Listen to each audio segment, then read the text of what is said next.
खुलुमबाय आं सिबि रानि ब्रह्म नोंथांमोनखौ आंनि एसबि बड' निउज चेनेलाव गासैखौबो बरायबावनाय थाबाय नोंथांमोननि थाखाय आं गोदान मोनसे भिडिअ लानानै फैबावबाय अन्नानै भिडिअखौ जोबजासिम नायलांदो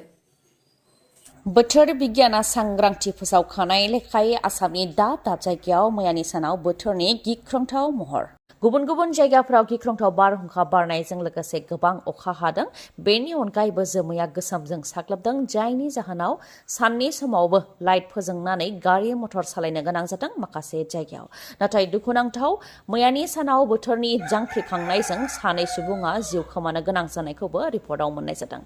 मानकाचाराव सासे उन्दै गथ'साया जिउ खोमानो गोनां जादों मिथिहोनाय बायदिबा सानै सुबुं आरो सासे उन्दै गथ'सा गासै साथाम सुबुङा मटर साइकेलजों थांगासिनो दंमोन बे समावनो हरखाबै फैनाय बारहुंखाजों दंफाङा बायसिननायनि जाहोनाव उन्दै गथ'साया जिउ खोमानो गोनां जादों बे जाथायनि अनगायैबो बिश्वनाथावबो सासे आइजोआ जिउ खोमानो गोनां जादों बेयावबो दंफां बायसिननायनि जाहोनावनो सासे आइजोआ जिउ खोमानो गोनां जादों आइजोनि मुङा साबित्री कियट बिश्वनाथनि प्रतापगढ़ साहा बागानाव जादों मैयानि सानाव अखा हानाय बारहुंखा बारनायजों ट्रेन्सफर्मार जोंब्लावनायखौबो नुनो मोननाय जादों थिग बेबायदिनो कामरुप बाक्सा बङाइगाव चिरां रुपहिहाट हाजो बिश्वनाथ आरो दाब दाब जिल्लाफोराव मैयानि सानाव बोथोरनि गिख्रंथाव महरखौ नुनो मोननाय जादों बेनि अनगायैबो आरोबाव मोनजिनै जिल्लायाव सांग्रांथि होबावदों बोथोर बिगियाना बरपेटा बजालि बाक्सा बङाइगाव चिरां धुब्रि कक्राझार नलबारि खोला सालमारा कामरुप आरो माखासे जिल्लाफोर गासै मोनजिनै जिल्लायाव फिन सांग्रांथि होबावदों बोथोर बिगियाना दिनै मेट्रिक आनजादनि फिथाइखौ फोसावनानै होगोन गोलाव समनिफ्रायनो मेट्रिक आनजादनि फिथाइया माब्ला फोसावगोन बेखौ लानानै फरायसाफोरजों लोगोसे फरायसाफोरनि नखरनिफोरा गोनो गोथो साननायाव दंमोन दा नोंथांमोनहा गोनो गोथो साननायाव थाबाय थानांगौनि जेबो गोनांथि गैला दिनै मेट्रिक आनजादनि फिथाइखौ फोसावनानै होगोन आसामनि सोलोंथाइ बिफाननि मन्थ्रि डक्टर रनज पेगु बिथाङा बेखौ फोसावनानै होबाय गावनि फेसबुक पेजनि गेजेरजों बिथाङा लिरनानै फोसावदों दिनैनि सानाव मेट्रिक आनजादनि फिथाइखौ फोसावनानै होगोन फुंनि 9 रिंगायाव नटिफिकेसन इस्यु खालामगोन फुंनि 10 रिंगा 15 मिनिटआव प्रेस नट रिलिज खालामगोन आरो फुंनि 10 रिंगा 30 मिनिटआव मेट्रिक आनजादनि रिजाल्टखौ फोसावनानै होगोन फरायसाफोरा sebaonline.org नङाब्ला resultassam.nic.in नङाब्ला ASSEB.in आव थांनानै गाव गावनि रिजाल्टखौ नायनो हागोन फिन खेबसे बुंफिनबावनि फुंनि 10 रिंगा 30 मिनिटआव मेट्रिक आनजादनि फिथाइखौ फोसावनानै होनाय जासिगोन लाख लाख फरायसाफोरा दिनै मेट्रिक आनजादनि फिथाइखौ मोननो हासिगोन आसामनि सोलोंथाइ बिफाननि मन्थ्रि डक्टर रनज पेगु बिथाङा बेखौ दिनै रोखा फोसावनानै होबाय बिटिआर सोरखारनि बानजायनायाव सा 30 गागि महरगिरिफोरनो बड'लेण्ड महरगिरि बान्थाजों मान बावनाय हाबाफारि बानजायदों बड'लेण्ड गेस्ट हाउसआव एमएलए लरेन्स इस्लारि बिथांनि नुजाथिनायाव गागि महरगिरिफोर गासै सा 30 नो बड'लेण्ड महरगिरि बान्थाजों मान बावनाय हाबाफारि बानजायदों जेराव अस्ताद कामिनी कुमार नार्जारिनि गिबि सोलोंसा नायस्रि बाला ब्रह्म बिथाङाबो बड'लेण्ड महरगिरि बान्थाखौ आजावनो मोननानै गोजोननाय मोननायखौ फोरमायथिदों बिथाङा फोरमायथिदों दि बै समाव मोसाग्राफोरखौ गाज्रि नोजोरै नायनाय जायोमोन आरो गाज्रियै बुङोमोन अब्लाबो गोबां खस्थ'नि गेजेरजों सौसिनानै बागुरुम्बाखौ मोसादों दिल्लीयाव मोसाहैनायजों लोगोसे लखनौ पाटना आरो गुबुन गुबुन जायगायाव बागुरुम्बा मोसादोंमोन बेनि गेजेराव दिल्लीयाव बागुरुम्बा मोसाहैनानै मोजां मुं खामायनो हादोंमोन होननानै फोरमायथिदों आरो दा बिटिआर सोरखारनिफ्राय बड'लेण्ड महरगिरि बान्था मोननो हानायखौ लानानै गोजोननाय मोनदों होननानै फोरमायथिदों बिथाङा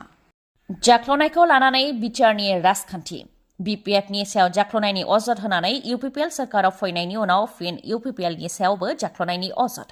UPPL आरो BJPनि सोरखाराव बे 2-3 बोसोरावनो बिथांमोननि चेयारमेनफोरा गेदेर गेदेर गारि आरो गेदेर गेदेर न' बां लुदों आरो गामि ओनसोलाव गोबां जाख्ल'नाय जादों होननानै अजद होयो MLA चरण बर'आ बिथाङा फोरमायथिदों दि PMAY न' लुनायनि मुङाव मुलाम्फायारिफोरखौ गोबां हालाय हाफाय खालामदों बे सोरखाराव एनरेगा बिथांखिया जोबलांबाय एनरेगानि गेजेरजों गामि ओनसोलाव दुखुथियाफोरनो 100 साननि खामानि होनाय जायोमोन नाथाय दा बे गैला बेनि अनगायैबो जब कार्डनि गेजेरजोंबो रां मोनोमोन उदालगुरि जिल्लायावनो जब कार्डनि मुङै बोसोराव 200 निफ्राय 250 कौटि रां फैयोमोन नाथाय दा 10 कौटि रांबो फैला अब्लाबो बिथांमोननि मावथिफोरा माहाजोन बेजोंनो बुजिनो हायो बिथांमोनहा गाव गावनिल' सानदों रायजो राजानि थाखाय खामानि मावाखै होननानै बुंथियो MLA बिथाङा बिटार गोरोबथानि गेजेरजों गामि सोनाय बियाब दानाय डाइरेक्ट फान्ड लाबोनायनि बेलायावबो बुंथिदों दि बेफोरखौ मावनाया गोजान नाथाय बिचारानो संबिधानिक जायाखै जायनाखि बिचार गोरोबथानि गेजेरजों बिथांमोनहा गुबुन गुबुन फसंथानफोर फ्राय गं द'जनि गोबां फसंथानफोर लाबोनो खोथा होदोंमोन बे लेखायै सोलोंथाइ गोनां लाइमोनफोराबो गोसो जादोंमोन नाथाय बे 5 बोसोराव दासिमबो फसंथानफोरखौ लुनो हायाखै बेफोरखौ लुनाया बिटिसि सरकारनिसो खोथा आरो बेफोरखौ 1500 कौटि रांजों लुनानै लानो हागोन होननानै आसामनि गिबि मन्थ्रि डक्टर हेमन्त बिश्व शर्मा बिथाङा गावनो बुंलांदों होननानै फोरमायथिदों एमएलए चरण बर'आ नाथाय गंसे सेन्ट्रेल इउनिभार्सिटि लुनो थाखाय 1500 कौटि राङाबो थोजासे नङा होननानै बुंथियो बिथाङा बिजेपि आरो आरएसएसनि साबा मावथिफोरखौ जिउ जोबजासे जोबथेसालिनि साजा फोसावदों केराला हाइकर्टआ जेडीयूनि मावथिखौ थांनाय 2015आव बुथारनायनि दायाव बे रायखौ फोसावदों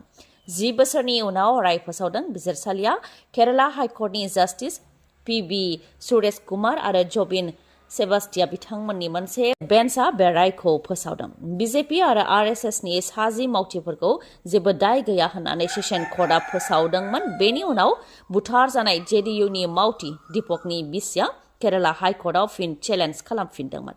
बेनि उनावनो 10नि मादाव 7 बिजेपि आरो आरएसएसनि मावथिफोरखौ दायनिगिरि फोसावदों आरो सेशन कर्टआ दाय गैया होननानै जे राय फोसावदों बेयाव जेबो फोरमान गैयालासे रायखौ फोसावदों होननानैबो केराला हाइकर्टनिफ्राय रोखा खालामदों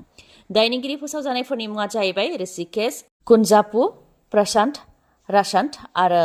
बासनेव जेडीयू वर्कार दीपक बिथाङा रेशननि गला होयोमोन थांनाय 2015 मायथाइयाव 7 सुबुङा अमनि गारिजों फैनानै दीपकखौ हाथियारजों गाज्रि गाग्लोबफैदोंमोन जायनि जाहोनाव बिथाङा जिउ खोमानो गोनां जादोंमोन राजखान्थिखौ लानानै खिथेर होखारलायनायनि थाखायनो बे जाथाया जानो मोन्दोंमोन रिपर्टनि बायदिब्ला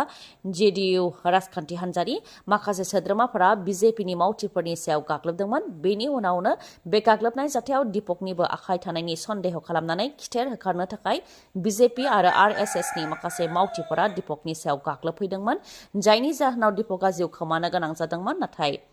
गाग्लोबग्राफोराबो रेहाय मोनाखै गाग्लोबग्राफोरखौ जिउ जोबजासे जोबथेसालियाव थानायनि साजा फोसावनायजों लोगोसे सासेयाव 1 लाख राङै होनो थाखाय फोसावदों हाइकर्टआ रेन्जार बाबुल ब्रह्मनि दैदेननायाव गोबां बिबांनि दंफां थुख्रा हमनो हादों दंफांखौ सिगुन दंफां होननानै सिनायनो हानाय जादों बाक्सानि 31 नं राजा लामानि कालझारावनो हमनो हादों दंफां थुख्राखौ रेन्जार बाबुल ब्रह्म बिथाङा फोरमायथिनाय बायदिब्ला माहारियारि राजा लामाजों नांजाबनानै थानाय काजिरङा धाबानि साखाथियाव दिदोमै थानाय गेदेर ट्रेलार गारिनिफ्रायनो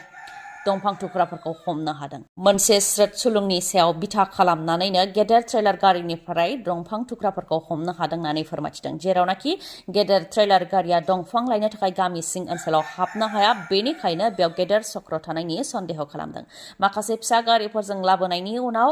माहारियारि राजा लामायावनो बेखौ लड खालामफैदों जानो हागौ होननानै फोरमायथिदों बिथाङा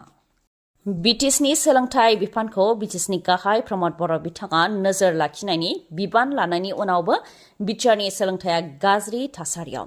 गुणोत्सवआव बिटिआरनि जिल्लाफोराव थानाय फरायसालिफोरा जोबोद गाज्रि फिथाइ खालामनायखौ लानानै दुलाराय बर' फरायसा आफादा सांग्रां जानायखौ नुनो मोननाय जादों क'क्राझारनि बड'लेण्ड इउनिभार्सिटिनि जोहोलाव नीलेश्वर ब्रह्म अडिट'रियामाव बिटिआरनि 300नि गोबां फोरोंगिरिफोरजों जयैनो सावरायलायदों जेराव दुलाराय बर' फरायसा आफादनि आफादगिरि दिपेन बर'निफ्राय लानानै बर' थुनलाइ आफादनि आफादगिरि डक्टर सुरत नार्जारी बड'लेण्ड इउनिभार्सिटिनि रेजिस्ट्रार डक्टर सुबुं बसुमतारी आरो गुबुन गुबुन बिबानगिरिफ्रा बे सावरायलायनायाव बाहागो लादों मा जाहोननि थाखाय बिटिआरनि 4 जिल्लायाव गुणोत्सवनि फिथाइया जोबोद गाज्रि जादों बेखौ लानानैनो सावरायलायनाय जादों बेनि सायाव दिपेन बर' बिथाङाबो फोरमायथिदों दि गोबां फरायसालिफोरावनो सासेल' फोरोंगिरि दङ फोरोंगिरिनि साख्रियाव थिसनथाइ होनाय जायाखै टेट फोरोंगिरिफोरनो एपइन्टमेन्ट होदोंब्लाबो समय मथे जायाखै आरो माखासे आद्रा दंबावो बर' बिजोंनि बिजाबफोरखौ सम मथे मोना जायनि जाहोनाव फरायसाफोरा बिजाब गैयालासे आनजाद होनो गोनां जायो बेनि अनगायैबो फरायसाफोरनि एटेन्डेन्सआ खम लोगोसे फोरोंगिरिफोरखौ गुबुन गुबुन खामानियाव बाहायनायनि थाखाय सासेल' फोरोंगिरिफ्रा फरायसाफोरखौ फोरोंथाय होनायाव नांगौ बायदि समय होनो हाया बेफोर गासैबो जेंनानि सायाव सावरायनाय जादों होननानै मिथिहोयो जोंनि भलन्टियारफोरा फरायसालिफोराव थांनानै फोरोंगिरि आरो फरायसाफोरजों लोगो हमहैनानै जेंनाखौ बुजिगोन आरो बे लेखायै आगान बारायलांगोन होननानैबो बुंथियो एबसुनि आफादगिरि दिपेन बर'आ CIT क'क्राझारआ गुबुन गुबुन प्रग्रामाव एन्ट्रेन्स आनजादनि थाखाय गोसो गोनां फरायसाफोरखौ हांख्रायहरदों। सोलोंथाइ बोसोर 2025-26 नि थाखाय गुबुन गुबुन प्रग्रामाव मुं थिसननो थाखाय CIT कक्राझारा हांख्रायहरदों। गुबुन गुबुन प्रग्रामफोरा जाहैबाय जेरै डिप्लोमा इन CE अदेबानि civil engineering, CSE computer science and engineering, electronics and communication engineering, लोगोसे FPT food processing technology, diploma in CAI control and instrumentation engineering, AMT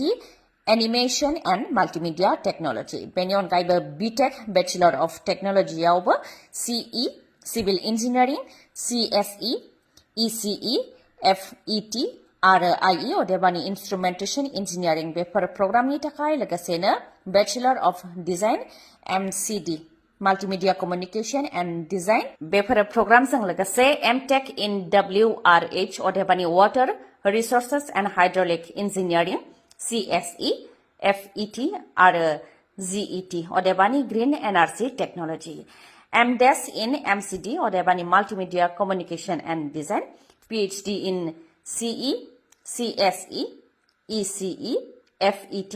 IE अदेबानि instrumentation engineering, ME physics, mathematics, chemistry आरो humanities and social science बेयाव PhD खालामनो हागोन। इलिजिबिलिटीफोरा जाहैबाय डिप्लोमायाव direct एन्ट्रिनि थाखाय class 10 pass जानाय जानो नांगोन, नङाबा आनजाद होनाय जानो नांगोन। लेटारेल एन्ट्रिनि थाखाय साइन्सआव थाखो 9 उथ्रिसारनाय जानो नांगोन, नङाबा होनाय जानो नांगोन, नङाबा ITI पास जानाय जानो नांगोन। BTech गाव डाइरेक्ट एन्ट्रिनि थाखाय साइन्सआव थाखो 9 उथ्रिसारनाय जानो नांगोन, नङाब्ला आनजाद होनाय जानो नांगोन। लेटारेल एन्ट्रिनि थाखाय डिप्लोमा इन इंजिनियरिं नङाबा टेक्नोलॉजी थानो नांगोन आरो वर्टिकल एन्ट्रिनि थाखाय डिप्लोमा इन इंजिनियरिं नङाबा टेक्नोलॉजी फ्रॉम CIT कक्राझार। बिदेशनि थाखाय डाइरेक्ट एन्ट्रियाव जायखिजाया स्ट्रीमाव थाखो 9 उथ्रिसारनाय जानो नांगोन। वर्टिकल एन्ट्रिनि थाखाय diploma in AMT from CIT Kokrajhar. MTechनि थाखाय BE नङाबा BTech इन रिलेवेंट डिसिप्लिन। MDesनि थाखाय 10+2+3 with 1 year professional experience in नङाब्ला 4 बोसोर BDes नङाबा BFA नङाबा graduation in relevant discipline। PhD नि थाखाय masters degree in relevant discipline। Online एप्लीकेशननि प्रोसेसआ जागासिनो दङ। जोबथा अक्ट'आ 31 मे।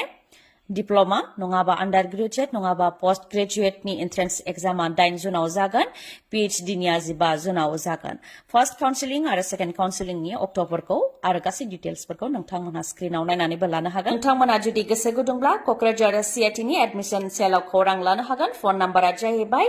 9365031406। बे कन्टेक्ट नाम्बारखौ स्क्रिनावबो होगोन। लोगोसे